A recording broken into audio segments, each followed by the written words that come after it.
I've got a Twitter. Why don't you follow me? Follow me. You big dildo. Welcome to In Defense of, making the case for overlooked, forgotten or derided movies in 5 minutes or less. Don't have 5 minutes? Here's 5 seconds.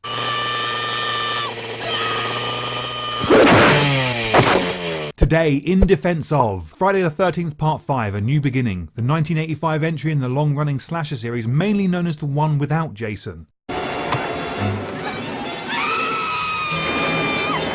It's been years since serial killer Jason Voorhees was stopped by young Tommy Jarvis. Tommy is grown up now, but still struggles with nightmares and delusions. He's moved into a low-security treatment facility to prepare to reintegrate with the real world, but it doesn't take long for the dead bodies to start piling up again. Is Jason back? No, he's not. That's why people don't like the film. You're gonna get it, bitch! Oh, lighten up, Demon. You'll feel a lot better after you shit. Friday the 13th Part 5 is often considered the worst entry in the franchise. Remember, this is a cheap, exploitative series that Paramount were embarrassed by and only continued to make due to the plentiful box office returns. When you're the bottom of that barrel, you must be really bad. I can see why Part 5 has that reputation. The previous entry is tremendous. Probably my favourite of the series. It's dark and vicious and thrilling. Part 6 is also a standout entry in the franchise and one of the first horror movies to do the whole ironic self-aware thing. It leaves Part 5 sandwiched between two of the very best entries and is very much the underachieving middle child. Technically, these three make up a trilogy thanks to the consistent hero of Tommy Jarvis. In Part 4 he's played by Corey Feldman, and in Part 6 he's In Defense of favourite Tom Matthews. Hand me the padlock!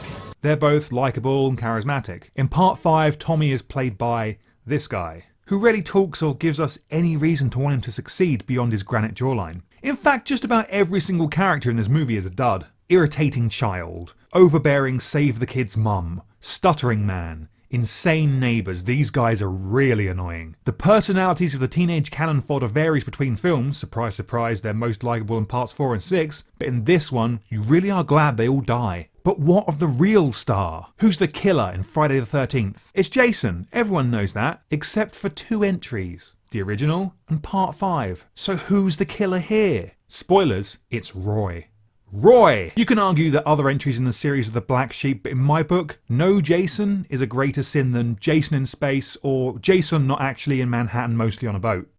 Get this done by the time I get back. I gotta take a crap. Crap my ass! Typically, Friday the 13th delivers gory kills and nudity, but beyond that, each entry in the series definitely has its own flavour. Sometimes this is more obvious, hello Part 4's brutality and Part 6's humour, but sometimes you just have to know what to look for. So here you go, 5 highlights to get the most out of Friday the 13th Part 5. Firstly, 19 minutes in, Vic murders Joey. This scene looks and sounds like a cartoon. We escalate from chocolate murder to human murder at a shockingly quick rate. Well, if that's the way you feel, forget it, Vic. Just forget it. But I think you're really out of line. Did you ever see Ren and Stimpy, where all the male characters are these hulking brutes with veins popping out their necks? Vic is the real life version of that. Leave me alone! At 24 minutes we get our first hit song of the movie. Rat-a-tat-a-tooey is an a cappella freestyle triumph. Rat-a-tat-a-tat-a-tooey. Rat-a-tat-a-tat-a-tooey. We also get the C word here for some reason. Just do it. Fix it, man. Those cunts aren't gonna wait all night. Tommy gets spooked before breakfast at 29 minutes. He's told it's just a prank, bro. His rational and reasonable response? Through the table. My absolute highlight of the movie appears at 52 minutes. The tender ballad that is Ooh Baby. Ooh baby, ooh baby, ooh baby, ooh baby. In the book Crystal Lake Memories, Miguel Nunez talks about how he wrote Ooh Baby himself. Can he really take credit for writing a 2-bar melody consisting of 2 words? I'm still singing it 15 years after I first heard it, so yes, he can. Ooh baby, ooh baby. Finally, a very special dance at the 1 hour 10 minute mark. Have you ever seen Footloose, where Kevin Bacon has so much pent up frustration that he just has to release it through dance? This is the opposite of that. Violet is so bored, she has no choice but to do the robot.